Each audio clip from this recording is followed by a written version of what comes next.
नमस्कार दोस्तों, एक बार फिर आपका हार्दिक स्वागत है एसपी हिंदी कहानी चैनल पर। आज मैं आपको जो कहानी सुनाने जा रहा हूं वो सिर्फ एक युद्ध की गाथा नहीं है। ये एक ऐसा अध्याय है जिसे सुनकर आप चौंक जाएंगे, अवाक रह जाएंगे और शायद सोच में भी पड़ जाएंगे कि हमने ये रामायण में कभी क्यों नहीं सुना।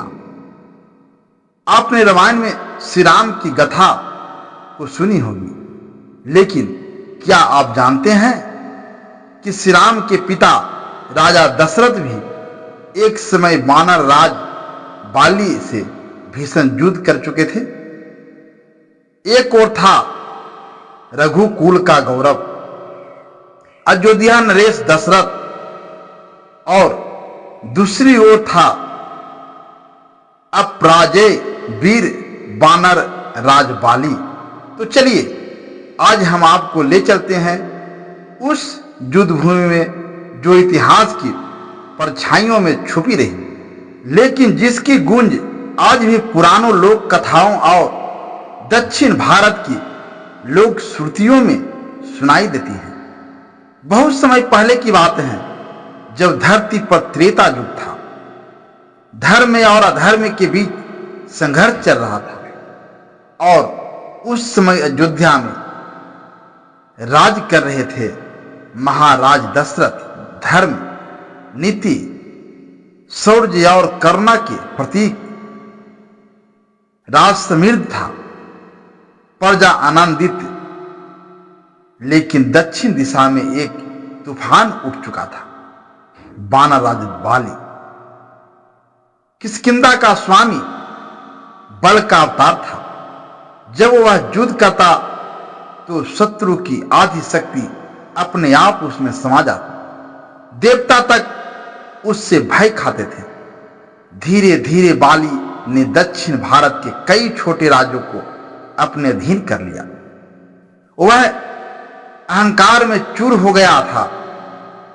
अब उसकी नजर उत्तर भारत पर थी, अयोध्या की ओर। अयोध्या के सीमावर्ती क्षेत्रों से समाचार आने लगे। वानर राज बाली की सेना ने सीमाओं में घुसपैठ शुरू कर दी है। गांव जलाए जा रहे हैं, प्रजाजनों को बंदी बनाया जा रहा है। अयोध्या के राजसभा में संकट का स्वर गूंज उठा।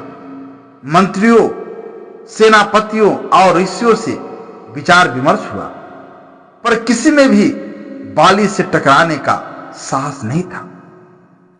तभी उठे महाराज दशरथ। जब रघुकुल की मर्यादा खतरे में हो, जब प्रजा की रक्षा के लिए कोई आगे न बढ़े, तो राजा को स्वयं रणभूमि में उतरना होता है। उन्होंने अपना विशेष सरंग धनुष उठाया जो उन्हें स्वयं देवेंद्र ने भेंट किया था। अकेले रथ पर सवार हुए और चल पड़े दक्षिण की ओर। उस वन की दिशा में जहां बाली का शिविर था, घना वन, और एक ओर बाली की सेना का विशाल शिविर। जैसे ही दशरथ का रथ वहां पहुंचा, बाली स्वयं बाहर आया।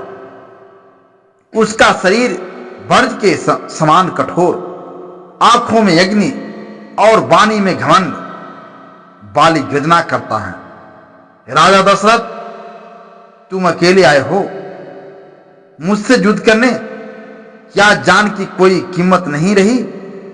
दशरथ शांत पर तेज स्वर में बोले, मैं धर्म की रक्षा के लिए आया हूं बाली, और जब धर्म खतरे में हो तो प्राणों की चिंता करना भी अधर्म होता है। फिर युद्ध प्रारंभ हुआ। तीरों की बौछार हुई, वन के वृक्ष कांपने लगे, धरती थरथराने लगी, आकाश में सूर्य छिप गया जैसे सुबह युद्ध देख रहे हो। बाली वानर की गति से झपटा। दशरथ वायु से तेज प्रतिक्रिया करते हर प्रहार, हर प्रतिघात साक्षात देवदूत जैसा था। एक समय ऐसा आया जब बाली ने अपनी पूरी शक्ति से वार किया, पर दशरथ ने उसका अनुमान पहले ही लगा लिया था। उन्होंने चलाया नराच बाण, एक विशेष अस्त्र जो शत्रु की गति को सीमित करता था। बाली घायल होकर धरती पर गिरा, पर जीवित था। दशरथ ने उस पर अंतिम बाण नहीं चलाया। दशरथ बोले, बाली, तुझे मार सकता हूं, पर मैं धर्म का रक्षक हूं, हत्यारा नहीं। रघुकुल की मर्यादा कहती है, दुष्ट को मारने से बड़ा कार्य है उसे मर्यादा का पाठ पढ़ाना। बाली स्तंभ रह गया। वह जिसके सामने बड़े बड़े राजा घुटनों पर आ जाते थे, आज वो स्वयं हार गया। केवल शक्ति से नहीं, नीति से। बाली ने प्रण लिया, हे दशरथ, मैं अब उत्तर की ओर नहीं बढ़ूंगा। मैं तुमसे पराजित नहीं, प्रभावित हुआ हूं। इसके बाद बाली और दशरथ के बीच गहरी मित्रता हो गई। बाली ने किष्किंधा लौटकर अपनी सीमाओं का पुनर्निर्धारित किया और अन्य राज्यों पर चढ़ाई बंद कर दी। यह युद्ध सिर्फ बल का नहीं था, यह था दो महान आत्माओं का संग्राम। जहां विजय मर्यादा और धर्म की हुई कहां मिलता है। इस युद्ध का उल्लेख अद्भुत रामायण और दक्षिण भारत के कई ग्रंथों में इसके संकेत मिलते हैं। स्कंद पुराण में मानव और वानर जातियों के पूर्व संघर्षों का उल्लेख है। कर्नाटक और तमिलनाडु की लोक कथाओं में यह कथा पीढ़ियों से मौखिक रूप से सुनाई जा रही है। रामचरित्र में एक सूक्ति है, बाली रिपुहन दशरथ देखा, तब रघुकुल की कीर्ति बहेखा।